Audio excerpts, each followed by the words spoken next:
তো চলো আমরা এখন একটা ছোট্ট অঙ্ক দেখি, ঠিক আছে? ছোট্ট অঙ্ক বলতে এই তো এখানে একটা অঙ্ক আমি লিখেছি এবং এই যে 4টা সূত্র আমি পড়েছিলাম সেই 4টা সূত্র আমি এখানে লিখে ফেলি ছোট করে।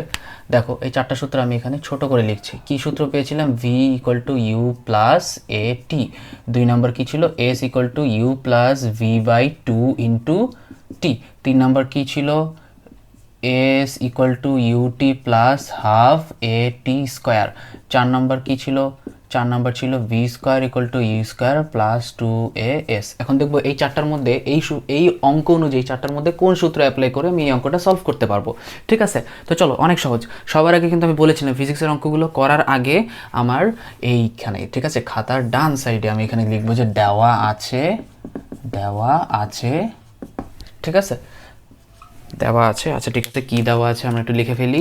দেখি, একটি গাড়ি 5 ms/1 বেগে, ঠিক আছে, এই একটা গাড়ি কত বেগে? 5 ms/1 বেগে এবং কত ত্বরণে? দেখো আমি কিন্তু একক দেখে কিন্তু চিনে গেছি যে কোনটা ত্বরণ কোনটা বেগ। এখানে কিন্তু এককটা কি? ms/2। ms/2 যখন থাকবে তখন সেটা হবে ত্বরণ, আর ms/1 যখন থাকবে, এই যে ms/1 যখন থাকবে সেটা হবে বেগ, ঠিক আছে? এই জিনিসটা তোমরা মনে রাখবে। তাহলে আমার কিন্তু বেগ দেওয়া আছে। এখন জিনিসটা হচ্ছে কি শুরু হইলো? যাত্রা শুরু করলো। যাত্রা শুরু করে 8 সেকেন্ড চললো, তার মানে যাত্রা শুরু, তার মানে শুরুর বেগ কত? 5 ms/1। এই তো মনে রাখো কিন্তু শুরুর বেগ 5 ms/1। তার মানে এটাকে আমি কি বলতে পারি? আদিবেগ। এটাকে বলতে পারি আদিবেগ। তার মানে কি আদিবেগ দেওয়া আছে? আদিবেগ আদিবেগ কি ইউ দ্বারা প্রকাশ করা হয়? 5 ms/1। এবং ত্বরণ কি দেওয়া আছে? ত্বরণ দেওয়া আছে তোমার, ত্বরণকে এ দ্বারা প্রকাশ করা হয় 2 ms/2, ঠিক আছে? আর কি আমরা এখানে দিতে পারি? আর দিতে পারি হলো আমার সময় দেওয়া আছে। সময় কত দেওয়া আছে? t = 8 second. আমার কি লাগবে? শেষ বেগ লাগবে। শেষ বেগ v = ওয়াট, ঠিক আছে? তো যাচ্ছে কত সেকেন্ড চললো? 8 সেকেন্ড চললো। 8 সেকেন্ড চললে সে এখানে আসলো। তো তখন এখানে এসে তার শেষ বেগটা কত সেটাই আমার বের করতে হবে। তার মানে আমি দেখি এই কয়টা জিনিস আমার এই সূত্রে কোথায় কোথায় আছে। এই দেখো, ইউ দেওয়া আছে, এ দেওয়া আছে, টি দেওয়া আছে। ইউ, এ, টি সবগুলো দেওয়া আছে, ঠিক আছে? আমি এখানে এই নিচ থেকে উপরে যাই, এখানে কিন্তু কোনো টি দেওয়া নেই। নিচের সূত্রটা দেখো, v² = u² + 2as। এখানে সব কিছুই আছে। ভি নাই, ভিটা যদি বের করতে চাই তাহলে ভি এখানে বের করব। ইউ দেওয়া আছে, এ দেওয়া আছে, কিন্তু এস আবার দেওয়া নেই। এখানে কোথাও এস দেওয়া আছে, মানে দূরত্ব দেওয়া আছে? নাই, দূরত্ব দেওয়া নেই। তার মানে আমি এই সূত্র অ্যাপ্লাই করতে পারবো না। আবার খেয়াল করো, v² = u² + 2as।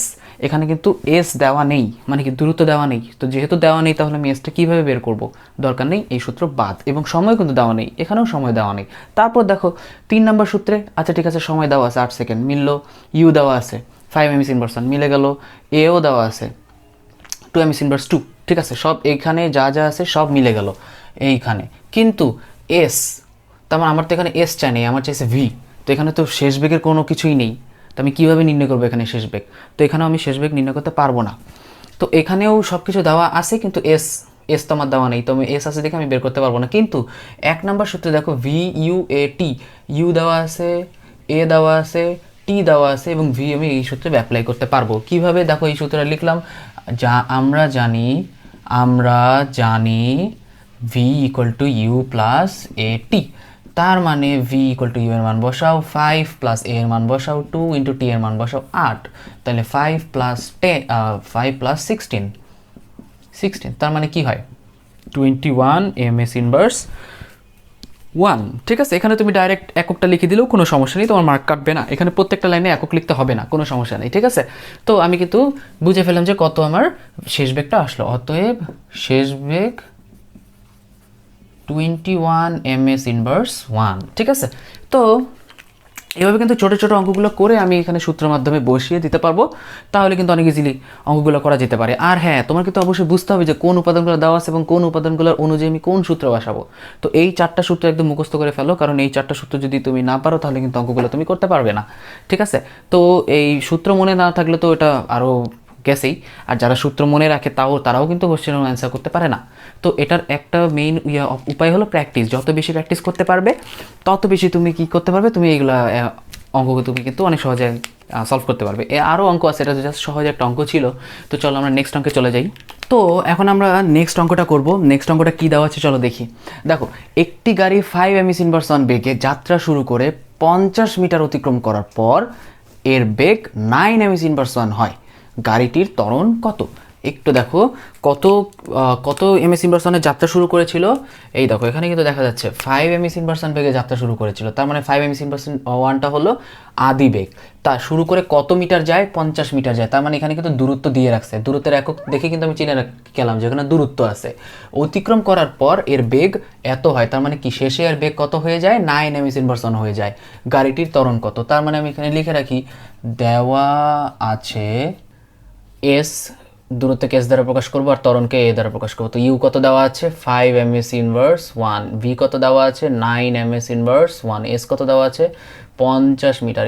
এর মানটা বের করতে হবে, ত্বরণের মান বের করতে হবে। তাহলে দেখো কোন সূত্রটা আমরা অনেক সহজে অ্যাপ্লাই করতে পারবো। ইউ ভি এস এ সব দরকার আমার, কিন্তু টি খালি নাই। টি বাদে কোন সূত্রটা আছে এখানে? একদম লাস্টের সূত্রটা। টি ছাড়া কোন সূত্রটা আছে? V square equal to U square plus 2as। এই সূত্র থেকে অনেক সহজে আমি এর মানটা বের করতে পারবো। কীভাবে? চলো আমরা লিখি। আমরা জানি, দেখো V square equal to U square plus 2as। তো আমার তো এ বের করতে হবে, তো এটাকে আমার একা রাখতে হবে। কিভাবে কি করব? দেখো আগে ইউ স্কোয়ারটা এপাশে নিয়ে যাই। V square minus U square equal to 2as। এখন হলো যে ভাইয়া এটাকে একা রাখা মানেটা কি, মিনিংটা কি? দেখো কিভাবে, V square minus U square, এই 2 আর এস কিন্তু এর সাথে গুণ হিসেবে আছে। তো এই 2 আর এসকে যদি আমি এই পাশে নিয়ে আসি, বাম সাইডে নিয়ে আসি সমান সমান চিহ্নে, তাহলে কিন্তু এরা ভাগ হয়ে যাবে। কিভাবে ভাগ হবে?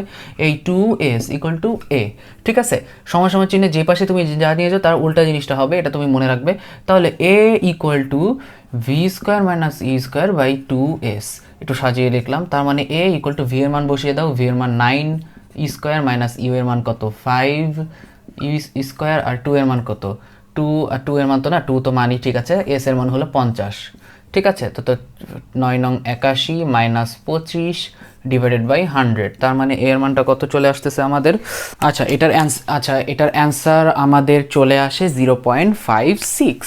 এই দেখো 0.56 ms ইনভার্স 2। দেখো অনেক সহজে কিন্তু আমরা এর মানটা বের করতে পেলাম। তো সবার আগে আমি কিন্তু সবসময় তোমাদের বলবো যে আগে তুমি লিখে রাখবে যে কি কি দেওয়া আছে। আগে তুমি লিখে রাখবে যে তোমার কি কি উপাদান দেওয়া আছে, তারপর তুমি কিন্তু সূত্র বসিয়ে অনেক সহজে তুমি কিন্তু মানগুলো বসিয়ে তুমি তোমার যেই জিনিসটা তোমার চাইছে, ঠিক আছে, যেই জিনিসটা চাইছে সেটা তুমি বের করতে পারবে অনেক ইজিলি। সো এটাতে কোনো মানে এমন কোনো কিছু জটিল কোনো কিছু না, তোমরা ইজিলি বের করতে পারবে। জাস্ট তোমার এগুলো আইডেন্টিফাই করতে হবে যে কোন মানটা কি হিসেবে বিলং করে। যেমন স্টার্টিং পয়েন্টের বেগটা কিন্তু দেওয়া আছে, শেষ পয়েন্টের এন্ডিং পয়েন্টের বেগ দেওয়া আছে, এস দেওয়া আছে, সবগুলো তুললা বসে দিলাম মান। ওকে, সো চলো আমরা নেক্সট অঙ্কে চলে যাই। তো এখন আমরা একটা ইম্পর্টেন্ট অঙ্ক দেখবো। এই অঙ্কটা কিন্তু আগের দুইটা চেয়ে হালকা একটু জটিল, ঠিক আছে, বাট ভয় পাওয়ার কিছু নেই, তোমাদেরকে বুঝিয়ে দিলে তোমরা সব কিছুই বুঝে যাবে। সো আমরা ফার্স্টে দেখি নেই কি আছে। 72 kmh ইনভার্স 1। ভাইয়া এটার মিনিংটা কি? kmh ইনভার্স 1 এর মিনিং আমি বলতেছি, কিন্তু আমি এখন যদি নর্মালি বলি kilometre per hour, kilometre h inverse 1, ঠিক আছে। এটার মিনিংটা আমি বলতেছি বেগে, তার মানে এটা বেগের একক, ঠিক আছে। চলন্ত একটি গাড়িতে, তার মানে কি এটা আদিবেগ ছিল, এত বেগে গাড়িটা চলছিল।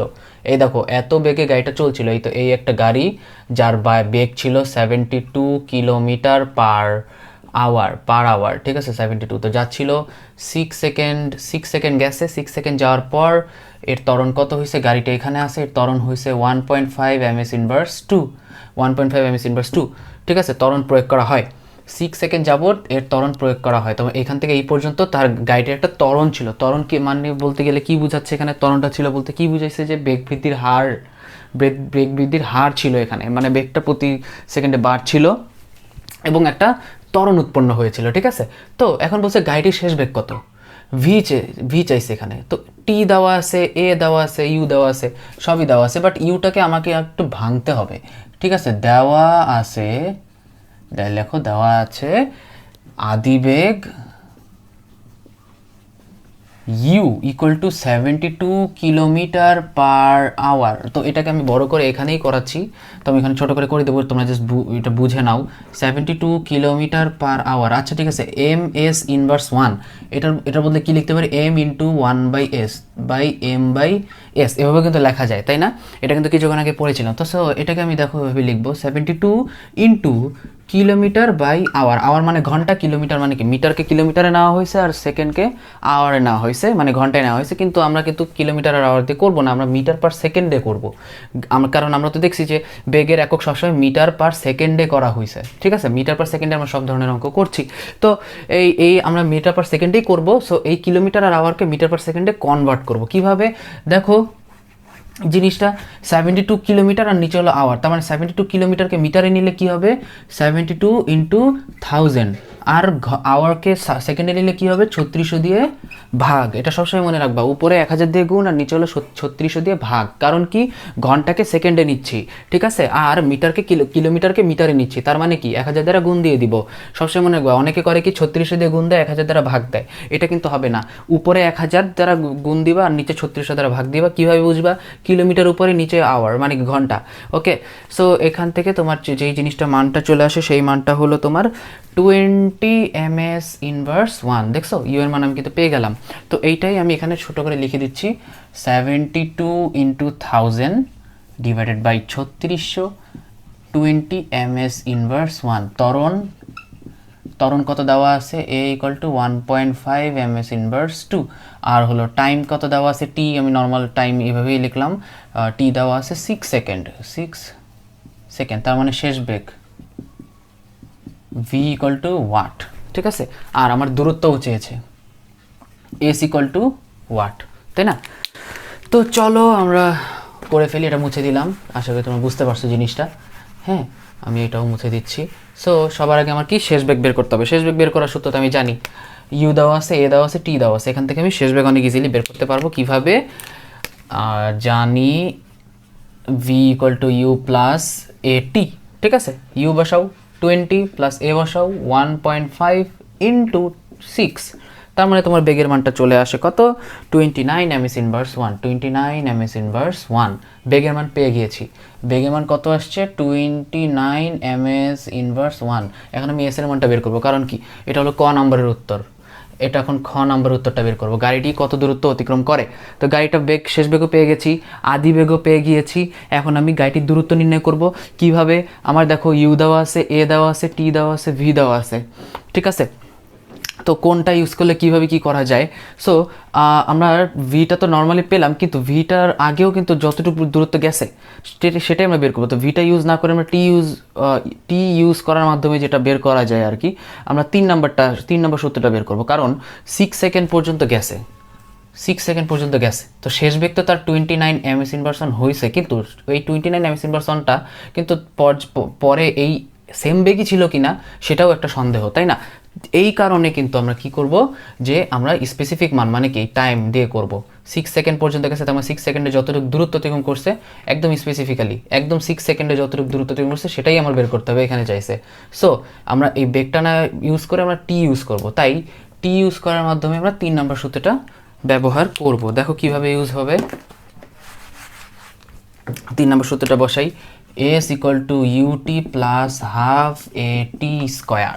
সো ইউ এর মান বসাও 20 into 6 plus 1/2 into 1.5 into 6 square. তার মানে কি এস এর মানটা কীভাবে চলে আসছে দেখো, এস এর মান তোমার ক্যালকুলেটারে বসিয়ে যদি দেখো, তাহলে এস এর মান আসছে 147 মিটার, 147 মিটার, ঠিক আছে? এস এর মান তুমি এভাবে বের করতে পারবে। তাহলে আমি ভি এর মান পেলাম আর এস এর মান পেয়ে গেলাম, তাহলে অ্যান্সার হলো এই দুইটাই। তো এখন আমরা কিছু নোট শিখবো, কয়েকটা পয়েন্ট। এই দেখো, স্থির অবস্থায় আদিবেগ 0, থেমে গেলে আমি জাস্ট লিখেছি, বলছি থেমে গেলে শেষ বেগ ইকুয়াল টু 0, সমবেগে দূরত্ব নির্ণয়ের সূত্র হলো এস ইকুয়াল টু ভিটি, এবং সমবেগে ত্বরণ সবসময় 0। সমবেগে ত্বরণ কেন 0 হয় সেটা কিন্তু তোমাদের বলেছি। এখন স্থির অবস্থায় যদি বলে, সাপোজ দেখো আমি বললাম যে কোনো একটা গাড়ি স্থির অবস্থা থেকে যাত্রা শুরু করলো, তার মানে ওই গাড়ির আদিবেগ হবে না, কারণ সে স্থির ছিল, সে তো চলমান ছিল না, তার মানে স্থির যেহেতু ছিল তার মানে আদিবেগ তার নেই। এখন আরেকটা কথা হতে পারে, স্যার সে তো তারপর আস্তে আস্তে চলছে, তো আস্তে আস্তে যখন তার গতি সৃষ্টি হয়েছে অথবা বেগের সৃষ্টি হয়েছে, তার মানে সেটা শেষ বেগ হতে পারে, কারণ আদিবেগ 0 ছিল, আস্তে আস্তে তার গতির বা বেগের সৃষ্টি হয়েছে, তো ওই বেগটা হলো শেষ বেগ, তারপর শেষ বেগ আস্তে আস্তে বৃদ্ধি পেয়েছে, তাই না? সো এখানে কিন্তু আমি বলতেই পারি যে স্থির অবস্থায় আদিবেগটা শূন্য, থেমে গেলে হঠাৎ করে যদি গাড়িটা থেমে যায়, তার মানে সেই গাড়ির শেষ বেগটা শূন্য হবে, কারণ গাড়িটা আস্তে আস্তে থামলে সেখানে একটা বেগের পরিবর্তনটা হয় এবং বেগটা স্পেসিফিক্যালি জানা যায়। কিন্তু এখানে কিন্তু বেগটা হঠাৎ করে, গাড়িটা যদি হঠাৎ থেমে যায়, মানে হঠাৎ থেমে গেল, তখন কিন্তু বেগ 0, মানে কি কোনো শেষ বেগ থাকবে না এর, ঠিক আছে? আর সমবেগে কিন্তু আমি দূরত্ব নির্ণয়ের সূত্র এটা ইউজ করবো, s=vt, এবং ত্বরণ কিন্তু শূন্য, সেটা কিন্তু আমি তোমাদের দেখিয়েছি, তোমরা প্রিভিয়াস ভিডিওটা দেখলেই তোমরা বুঝতে পারবে। ওকে, সো চলো আমরা একটা অঙ্ক করি। তো চলো আমরা আরেকটা অঙ্ক দেখি। তো কিছুক্ষণ আগে আমরা যেই নোটগুলো দেখেছিলাম, যেই ইনফরমেশনগুলো দেখেছিলাম, সেই ইনফরমেশন অনুযায়ী এখানে কিছু অঙ্ক দেওয়া আছে। তো চলো, এখানে কি বলা আছে? এখানে বলা আছে যে স্থির অবস্থান হতে একটি ট্রেন, স্থির অবস্থান হতে একটি ট্রেন 10 m/2 ত্বরণে সুষম ত্বরণে, সুষম ত্বরণে বলতে গেলে সব সময় 10 m/2 ত্বরণটাই ছিল, ঠিক আছে? আচ্ছা, এটা যদি ট্রেন হয়, এই ট্রেনের দেখো, সাপোজ দেখো আদিবেগ হলো তোমার শূন্য, কারণ সেই স্থির অবস্থানে ছিল। আমি কিন্তু কিছু আগে বললাম যে স্থির অবস্থানে থাকলে আদিবেগ শূন্য হয়। তো কত দূরত্ব অতিক্রম করে? দূরত্ব অতিক্রম করে হলো 100, আচ্ছা, দূরত্ব অতিক্রম করে 125 মিটার, 125 মিটার দূরত্বে, ঠিক আছে? তো 125 মিটার অতিক্রম করার মাধ্যমে দেখো যে একটা ল্যাম্প পোস্ট আছে এখানে, এটা একটা ল্যাম্প পোস্ট, ঠিক আছে? তো পোস্টকে কত বেগে অতিক্রম করবে? তো এটাকে, এই ট্রেনটা যে যাচ্ছে কত ত্বরণে যাচ্ছে? 10 m/2 ত্বরণে যাচ্ছে, ঠিক আছে? 10 m/2 ত্বরণে যাচ্ছে, এবং কতটুকু দূরত্বে ল্যাম্পপোস্টটা অবস্থিত? ল্যাম্পপোস্টটা অবস্থিত হলো 125 মিটার দূরত্বে, ঠিক আছে? তো ট্রেনটা যেতে 125 মিটার অতিক্রম করার পর তো একটা বেগে তো সে ল্যাম্পপোস্টকে অতিক্রম করবে, তাই না? ল্যাম্পপোস্টকে সাই করে চলে যাবে। সো এই যে বেগে যাবে, সেই বেগটাই আমার বের করতে হবে, ভিটা কত সেটা বের করতে হবে। তো আমার তো এখানে মাঝখানে ত্বরণ ইউজ হয়েছে, এখানে একটা এস আছে, মানে যতটুকু দূরত্বে ল্যাম্পপোস্টটা অবস্থিত, ঠিক আছে? সো জিনিসটা হলো যে আমি এখানে সব কিছু লিখি, কী কী দেওয়া আছে। আমার দেওয়া আছে আদিবেগ v নির্ণয় করতে হবে, এস দেওয়া আছে 125 মিটার। আমি কিন্তু এখানে বাংলা লিখছি, এরপর আস্তে আস্তে অঙ্ক করতে গেলে জাস্ট আমি একটু ডাইরেক্ট লিখবো, বাট তোমার পরীক্ষার সময় অবশ্যই এগুলো বাংলা টার্মগুলো লিখে নিবে, ঠিক আছে? এস = 125 মিটার এবং এ = 10 m/2, ঠিক আছে? তো ভি বের করতে হবে। তো এখন একদম ইজি সূত্র, লাস্টের সূত্রটা এখানে করতে, যেহেতু কোনো টাইম নেই, তাহলে দেখো আমরা সূত্রটা বসিয়ে দেই। v square = u² plus 2as। তো আমি কি নির্ণয় করবো? v নির্ণয় করবো। সো v স্কোয়ার = u এর মান বসাও, 0² প্লাস 2 × 10 × 125। তো 0 মানে 0ই। তো দেখো 2 × 10 × 125, এবং এই স্কোয়ারটা যদি ডান পাশে আমি নিয়ে যাই সমান সমান চিহ্নে, তার মানে কী হবে? রুট হয়ে যাবে। স্কোয়ারটা সবসময় ওই পাশে গেলে রুট হয়ে যায়, এটা সময় মনে রাখবা। যদি কোনো স্কোয়ার থাকে ওই পাশে গেলে সমান সমান চিহ্নের অপোজিটে গেলে রুট হয়ে যায়, ঠিক আছে? তো দেখো এটার মিনিংটা, এটার উত্তরটা কত আসে আমাদের? এটার উত্তরটা আসবে 50 m/1, 50 m/1। এটার উত্তর ক্যালকুলেট করে তোমরা দেখবে, ঠিক আছে? তো আর ক্যালকুলেশনে যদি ভুল থাকে তোমরা অবশ্যই কমেন্টে জানিয়ে দিবে। তো এভাবেই আর কি অঙ্কগুলো আসে। তো স্থির অবস্থায় কোনো কিছু, স্থির অবস্থা বললেই, স্থির অবস্থা থাকলেই তোমরা সেখানে চোখ বন্ধ করে আদিবেগটা শূন্য দিয়ে দিবা। এগুলো কিন্তু এক একটা অঙ্কের রুলস, এই রুলসগুলো কিন্তু জানতে হবে। এই রুলসগুলো জানার মাধ্যমে কিন্তু তুমি তারপর বড় বড় যখন সৃজনশীলগুলো আমরা করব, তখন এই রুলসগুলো, এক একটা সৃজনশীলে অনেকগুলো রুলস একসাথে থাকে। এখন তো আমরা এক একটা রুলসের অঙ্ক দেখতেছি, যেমন স্থির অবস্থানে থাকলে ওই রুলস অনুযায়ী আমি অঙ্কগুলো কীভাবে করব, হ্যাঁ। কিন্তু যখন সৃজনশীল প্রশ্ন তুমি সিকিউ, ক্রিয়েটিভ কোয়েশ্চেন যখন তুমি সলভ করবা, তখন কিন্তু এই এক একটা যে আমরা ধরন দেখতেছি, টাইপ দেখতেছি, অনেকগুলো টাইপ মিলিয়ে একটা সৃজনশীল প্রশ্ন তৈরি করা হয়। সেখানে একটা গল্প থাকে, তোমরা তো জানো উদ্দীপকে বিভিন্ন গল্পের মাধ্যমে উদ্দীপকটা দেওয়া থাকে। দেন তুমি অনেক দেখো যে জটিলভাবে কিন্তু দেওয়া থাকে। তো এই জন্যই আর কি আমি বলবো যে টাইপগুলো তোমরা ভালো করে জেনে রাখো, কারণ তখন তোমাদের কোশ্চেন ধরতে অনেক ইজি হয়ে যাবে, ঠিক আছে?